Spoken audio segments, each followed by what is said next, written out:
Hi everyone, this is Nia and today I'm going to make these two very easy Christmas doodle cards. This is so quick to make. In real time it took me around 15 to 20 minutes to paint each one. I'm actually just going to freehand paint both of them as doodles, so let's get straight to the colors. Payne's Grey Bluish by Schmincke, Permanent Yellow Deep by Holbein, Burnt Umber by Holbein, Vermilion by Holbein, Jaune Brilliant Dark by Schmincke, Terre Verte by Holbein, and I'm going to use Bleed Proof White by Dr. P.H. Martins. For the first card, I'm going to paint this mini gingerbread framed by a wreath. I'm going to start by activating some colors. Here I have Vermilion, Burnt Umber, and Permanent Yellow Deep, and I'm just going to place them close to each other on my palette for easy access. I'm going to take a lot of paint here and put it on my palette just so it's easy whenever I need more of these colors. I'm going to mix all three colors in the side, but I'm leaving the individual colors on my palette so I can just pick up the specific hues when I want to change the ratio. I'm going to start with a heavy load on my brush and a medium consistency to paint a square for the body of the house. I'm painting in the middle but not completely centered. This is slightly higher than halfway, so I can leave a bit of space for the text. As you can see, I like to play with a variation of color, so before filling in the whole square, I like to take some of the paint that I've already activated on my palette, so certain parts are heavier with the burnt umber and certain parts are a bit more reddish from the vermilion and so on. I also added the top part of the house using the same method. By the way, if you feel uncomfortable painting this freehand, you can always draw out the outline lightly beforehand. I'll also have the outline in my coffee shop in case any of you would like to use it as guide.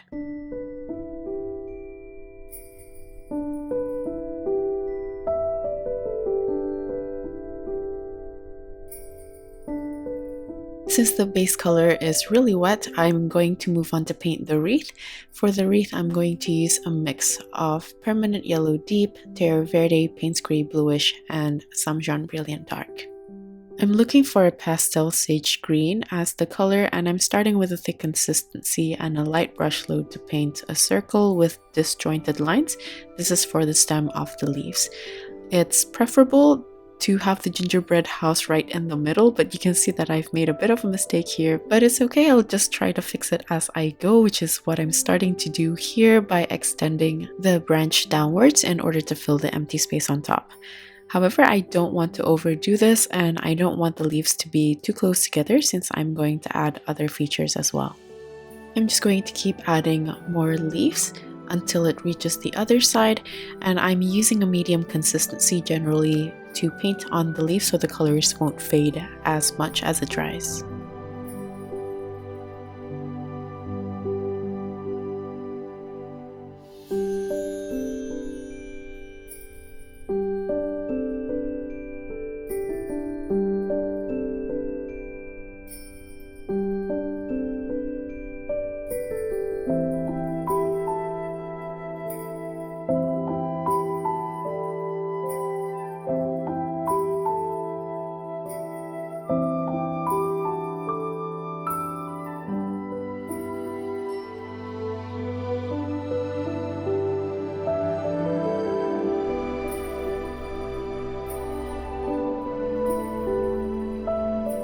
After painting on the leaves, I'm going to add some pointy pine leaves, and as for the color, I'm still using the same green as the base, but I added more Permanent Yellow Deep, a little bit of added Burnt Umber, and also more Jaune Brilliant Dark.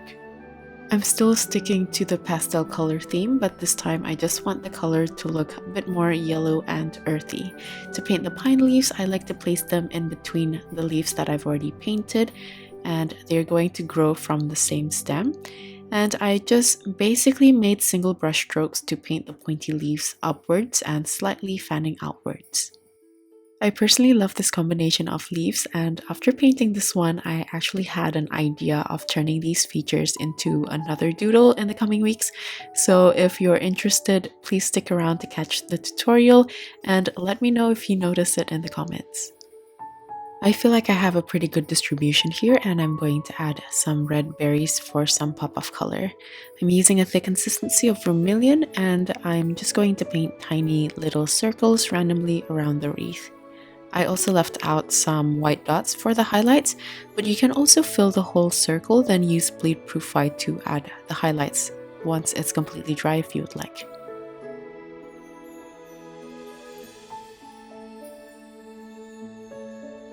The gingerbread should be dry by now, so I'm going to add some decorations, starting with the chimney on the right hand side. I'm just using the same base color as the main house. And I'm going to use a dark brown from a mix of burnt umber and vermilion to separate the roof and the house.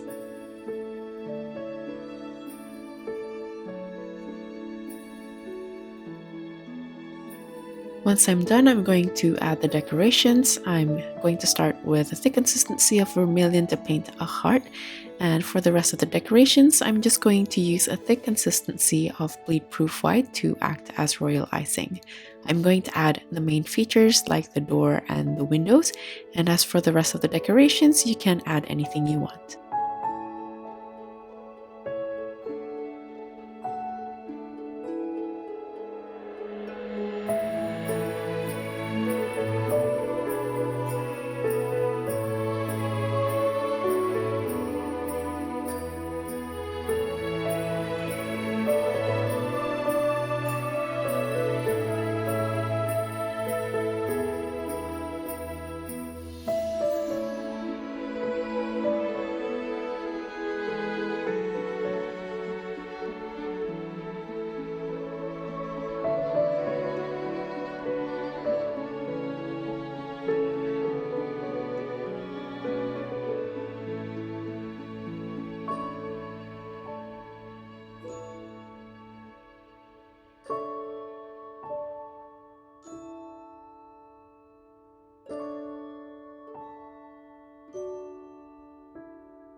I don't have much space here, so I'm going to finish off the decoration, but I do have the empty space to fill on top of the house.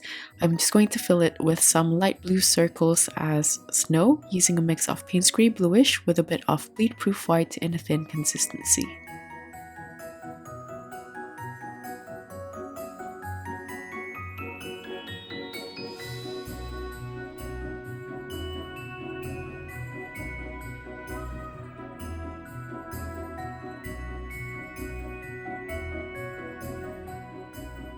And that's it for the first design. I'm just going to add a line with pencil with a ruler so I can write straight. And I'm going to write a simple Merry Christmas. If you're more creative than me though, you can add other greetings as well. I like to write it down with pencil first because I'm not very good at spacing. Then I'm just going to go over it using my black pen. Then of course, I'm going to erase the rest of the pencil marks once the ink is completely dry.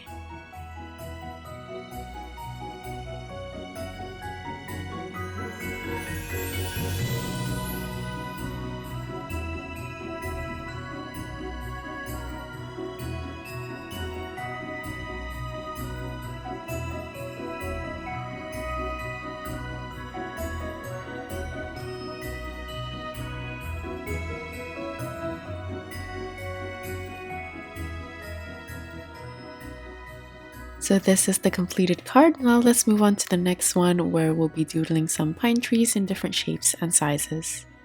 Now let's get right into it. I'm going to activate the same colors as before, which is Payne's Grey Bluish and a little bit of permanent yellow deep on the side. This is going to be my main green, and I'm going to adjust the ratio and add different hues to create different tones. I don't want the color to be too pastel for this one, so I'm using a fairly dark bluish green. I'm just scribbling some ovals that is slightly angled, and I'm going to increase the amount until I reach the bottom to create a pine tree silhouette. You can see that I have a few tones of green on my palette, and I like to switch up the ratio randomly to get some color variations while the surface is still damp. I feel like some areas are a bit too dark and it's going to flatten out as it dries, so I ended up taking a little bit with tissue. For the stem of the tree, I'm going to use a mix of burnt umber, vermilion, and Payne's gray bluish in a thick consistency. Next, I'm still going to use the same color mixture, but this time I added a lot of Jaune Brilliant Dark to turn this color more pastel. This time I'm just going to paint single brush stroke lines, and again angling the line slightly so it's pointed upwards, and as I move down to the bottom I made the silhouette more wide. While painting the trees, I like to think of triangular silhouettes in order to create shapes with different textures. For this next one, I'm going to make 3 triangles piled on top of each other, and I'm going to make the triangle wider as I get to the bottom.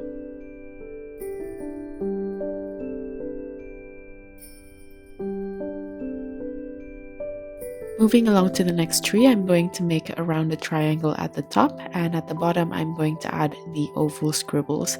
This time I also picked a color which has more Payne's gray bluish, so it's a bit more rich, but feel free to create any color combinations or even pick a certain color as a theme. For this one, I just painted lines directed straight to the top without adding layers, and whenever I feel like the paint would dry too flat, I like to take off a little bit of wet paint with tissue just to create a more textured surface. So those are more or less the textures of the trees that I'm going to add, and they're the main large ones. For the rest of the trees, I'm going to add tiny little ones to fill in some of the larger spaces. By the way, I'm not sure if you noticed, but in my palette I've added a little bit of vermilion to the green. This will create more of a grayish green, so it's another tone that you can add to your palette as well. Once I've added a decent amount of trees, I'm going to add the stem with the same mixture as before.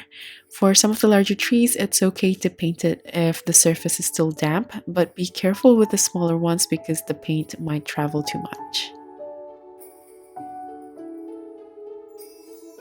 To fill in the rest of the smaller spaces, I'm going to add some snowballs, which also makes this more cohesive with the previous doodle. This time I'm going to use a mix of Payne's gray bluish with Jaune Brilliant Dark and bleed proof white to create the pastel blue.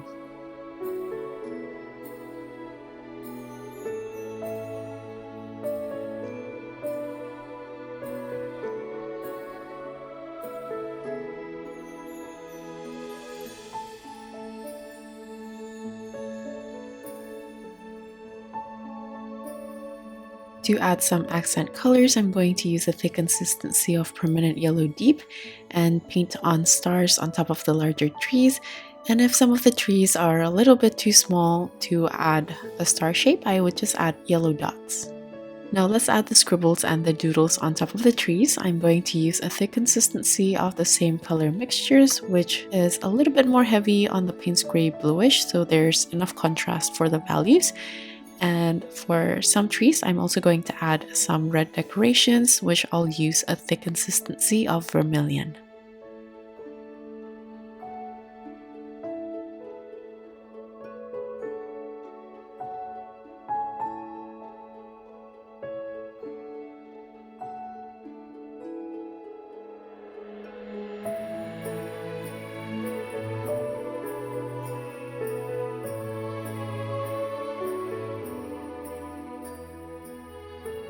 To lighten the composition, I'm also going to use a thick consistency of bleed proof white for some of the doodles on top, but be careful to not overdo this or else you'll end up covering a lot of your painting in white.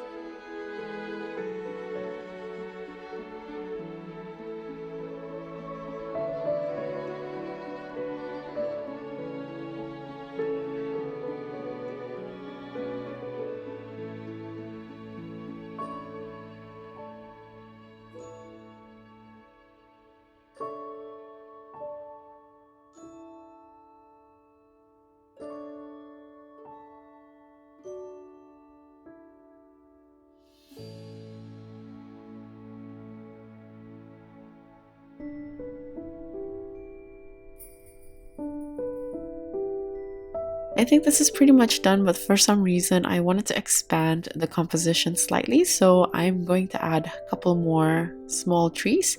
Then I'm also going to add extra snow scribbles to represent the ground, but I realize now as I'm editing that it looks kind of like water, but oh well, it's a doodle after all. So I'm just going to finish this off after adding the scribbles and adding the stems and doodles on top of the extra smaller trees.